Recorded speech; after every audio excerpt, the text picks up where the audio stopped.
Hello, writers. Well, I'm assuming you're here because you want to be a screenwriter, but the road to get there isn't easy. So consider this video your roadmap to start unlocking your screenwriting career. We'll break it down for you in 7 steps. Then you can check out our other videos on this channel to fill in some of the details. So let's get started. Cue the intro.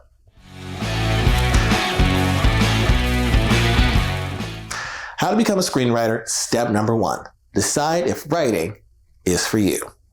From the outside, screenwriting can certainly appear to be an attractive career option. If you make it, you'll pretty much be self-employed. You'll potentially be paid hundreds of thousands or even millions of dollars to let your imagination loose. You'll get the chance to come up with stories revered by people all over the world. However, there's a flip side that aspiring writers need to consider. Not everyone is cut out for a career in writing screenplays. The truth is, a large percentage of fledgling screenwriting careers end before they even get started. Scripts are written, sent out to agents, managers, contests, and so on, but then the rejection emails pile up. Eventually, the writer gives up. Now, we're not saying that this is going to happen to you, but this is the career trajectory of many aspiring screenwriters out there. There are many reasons for this.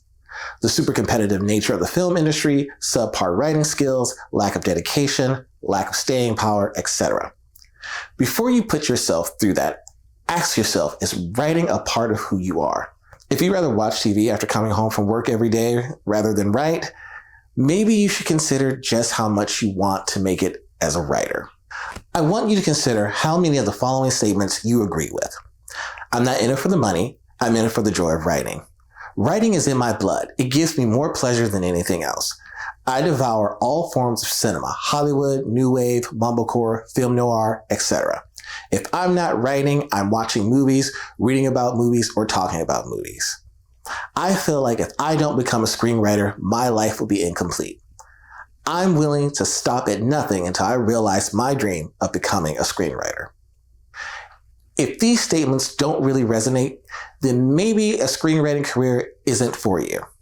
If, however, you agree with all or most of them, then it's time to consider the somewhat precarious life of a writer. Once you've actually made it, not only aren't there any guarantees you'll become a screenwriter, but there aren't any guarantees you'll be able to sustain a career as a screenwriter. The haphazard nature of a professional screenwriter's salary means most writers live from paycheck to paycheck. They exist with the constant fear that they might have to one day pack it all in or get a job in insurance or start an OnlyFans. Are you still here? Great. Now the good news. There are writers out there who are in a very similar situation to the one you're in right now, but have overcome it and become successful. What differentiates them and hopefully you from all the other aspiring writers who give up is that they held different beliefs. This meant they took different actions when they were learning how to become a screenwriter. And this is what we'll be talking about today. How to become a screenwriter, step number 2. Commit to your decision. We're now going to show you how to become a screenwriter with no track record in just one day. Yes, you heard me correctly. No track record, one day. We're not saying you're going to sell a screenplay or sign with CAA in one day, but we are saying you can do the number 1 most important thing right now that will help you become a screenwriter. And all it takes is one day. It's story time, writers, and I'm going to tell you 4 stories that will help you on your way to becoming a screenwriter. The story behind how Blake Snyder, author of Save the Cat screenwriting books, broke into the industry is a great example of a powerful mind shift. In 1989, Snyder had been trying to break into Hollywood for 7 years. He was 31, broke, and with only a few minor writing credits to his name. His girlfriend suggested going into teaching as to have something to fall back on. But to Snyder, this felt like the beginning of a slippery slope to never becoming a screenwriter. So he decided to make a change. He made the decision to become a screenwriter. He set himself goals. He kept office hours with his writing, Monday through Friday, 9 to 5. In other words, he finally took it seriously. He decided that he wanted to become a writer. He had to put it in as much work as the others who were putting in 7 hours a day. And that's when things started to turn around for him. Story number 2 is about Brian Grazer, producer of A Beautiful Mind and Cowboys and Aliens. He recalls a moment in 1975 when his entire career took off.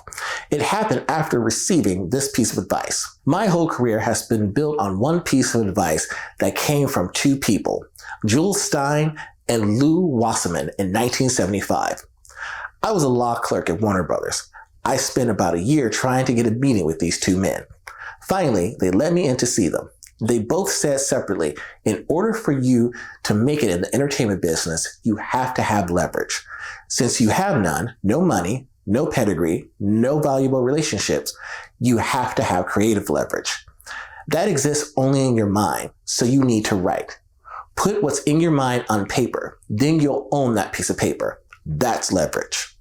With that advice, I wrote the story that became Splash, which was a fantasy that I had about meeting a mermaid. For years, I sent registered letters to myself, movie concepts, and other ideas, so I had my ideas officially on paper. I had about 1,000 letters in a vault. To this day, I feel that my real power is only that, ideas and confidence to write them down. Yet another great example can be found in Michael Arndt's Breaking In story. He was working as Matthew Broderick's assistant, reading scripts every day and getting depressed because he wasn't writing as much as he'd like. So he decided to make a change. He saved up enough money to survive for 1 year. Then he quit his job with Broderick and dedicated himself to writing. Like Blake Snyder, he kept office hours and wrote every day. By the end of the year, he had written 7 screenplays. The last one was called Little Miss Sunshine. Might be a movie you've heard of. And lastly, near the beginning of 1941's film, Come Live With Me, Jimmy Stewart has a conversation with a vagrant on a park bench. The vagrant's advice? Once you've made up your mind, you're in. And I couldn't have said it better myself. Stop introducing yourself as an aspiring writer at parties and introduce yourself as a writer instead. Think and act like a writer, and you are a writer. This may sound simplistic, but if you're going to have any chance of making it a reality, it's important that you actually start to behave like a screenwriter before officially getting paid as one. Commit to the craft and things will start to happen. How to become a screenwriter, step number 3. Draw up a writing schedule and stick to it. However, there's no point in making the decision to become a writer if you don't stick to a plan. And that plan means writing. It's something of a cliche, but the most important thing you should be doing if you want to become a screenwriter is write. And not just when the mood takes you, but every single day. If you want to know how to become a screenwriter, you need to write each day for as many hours as possible, because there's plenty of people out there doing just that who are getting the deals that you could be getting. We all need a little motivation though from time to time. So here's a tip from Jerry Seinfeld on how you can make writing every day a little easier. Go buy a calendar and a big fat Sharpie. Put that calendar up somewhere where you can see it, like above your computer. Decide how long you want to write every day. 6 hours, an hour, half an hour. Put a red cross through every day that you write for that committed time. Keep going every day without breaking that chain of crosses. Even if some days you can only write for 10 minutes, it all counts. You've written something. It's much easier to commit to writing even for 10 minutes than it is for an hour. And you'll probably find that in that 10 minutes, soon it'll turn into 20 minutes or 60. The problem with procrastination is that procrastination is usually the struggle to get started. And once you do get started, the momentum carries you forward. Seinfeld's trick is a surprisingly powerful tool to get you in the rhythm of writing every day. Next, you'll need to set a goal. Minimum word or page counts to achieve every day, and make sure you stick to them. The Seinfeld trick should help with this. Take this step and you've cracked one of the hardest parts on how to become a screenwriter. How to become a screenwriter, step number 4. Master the craft of screenwriting. Some writers are great at creating characters, but not so good at coming up with interesting plots. Others find it easier to come up with page-turning plots, but create characters who fall flat. To succeed as a screenwriter, of course, you need to generally be great at everything. Characters, plot, dialogue, description, theme, formatting, and so on. And this is no mean feat. So what do you do? The advice to write every day is well and good, But if you're just writing away alone without any real direction, you may run into some problems. There's a strong chance you'll end up making the same mistakes over and over. And that's why you need to add some structure to your writing routine. We recommend tackling each of the main areas: screenwriting, concept, character, structure, plot, scenes, themes, dialogue, descriptions, and formatting, and mastering each one by one. A good approach is to spend a period of time, say a month, and blitz out one aspect of screenwriting. Doing exercises, reading up on it, writing scenes that focus on it, etc., before moving on to the next topic. How to become a screenwriter, step number 5. Do practical things to help your career. As we have already mentioned, the best way to improve your craft is to write every day and master every aspect of screenwriting. But there are a host of other things you should be doing every day besides writing that will help you become a better screenwriter too. You should be reading as many screenplays as possible because you really can't write a screenplay unless you're intimately aware of how professionals write them. Next is writing outlines, which is a great exercise that will help you understand and master screenplay structure, plot, character, scenes, and dialogue. And because reading is fundamental, you'll want to read books on screenwriting. Some professional writers don't think screenwriting can be learned through reading. We disagree. Why not read screenwriting books if you want to learn how to be a screenwriter? The more screenwriting books you read, the more you'll soak up. And the more you soak up, the more of it will come out in your writing. And of course, some of you have probably considered moving to LA. Many writers, including professional screenwriters, have a negative view on whether you need to move to Los Angeles and become a screenwriter. But it's something you should seriously consider if you're able to. If you're serious about getting a startup off the ground, you move to Silicon Valley. If you're serious about becoming a country western singer, you should be living in Nashville. And if you're serious about becoming a screenwriter, you should probably be living in LA. This is where it all happens, and you'll feel inspired being there. Plus, you're much more likely to meet people in the industry who can help. If becoming a screenwriter is truly your goal, you're young with no major ties, have resources, and there's nothing holding you back, take the plunge, move to LA. You should also consider getting a mentor. Scratch under the surface of many professional screenwriters' careers, you'll find they have something in common: a mentor.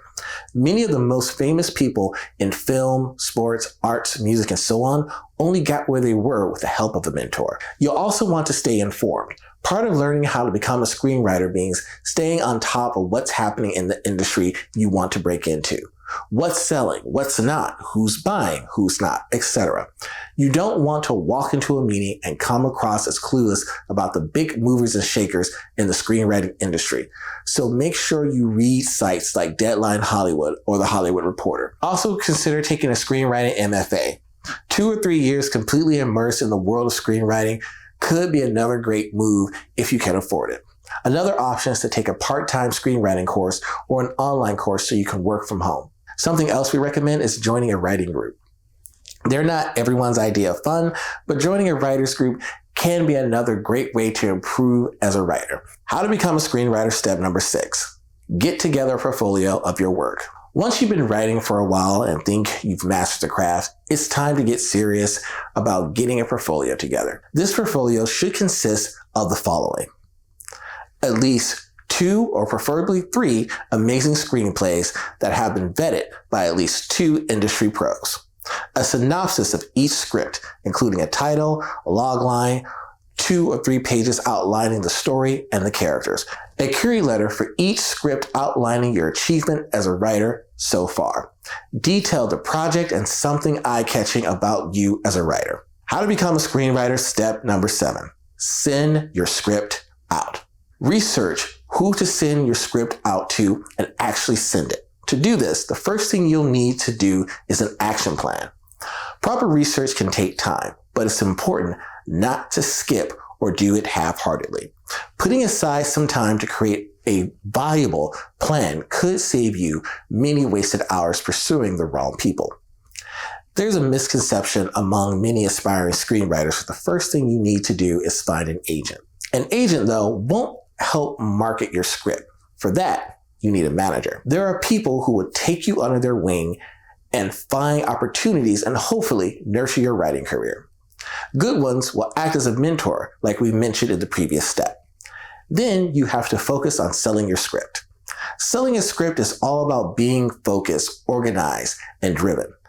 It will mean contacting and networking with managers, producers, development execs, as well as other aspiring writers like yourself. Armed with your new knowledge on how to sell a script, it's now finally time to let the world know about your talent. Bear in mind, though, that you're more likely to break in if you already have credits or have found some level of success in a related field. Write a novel or stage play, create a web series, write a TV or movie pilot or a commercial. Broaden your writing and you'll also broaden your opportunities. Also remember to be the kind of writer people will want to work with. Don't forget that any potential investor in your work is also investing in you as a writer. So learning how to become a screenwriter also means leaving your ego at the door. No one wants to work with the kind of writer who can't take feedback, pesters them constantly, or has no understanding of how the industry works. Be polite, professional, and send people examples of your stellar screenwriting abilities, and you're bound to succeed. Thank you, writers. That's our video for today. Please, if you liked it, make sure you give us a like and a subscribe. And like I mentioned earlier, we have other videos on this channel that can be used to supplement or fill in details on the topics that we talked about here today. And you can check them out right here. Or you can go to our website at www.scriptreaderpro.com. My name's Elijah Lee. This is Script Reader Pro, and I'll catch you guys next time.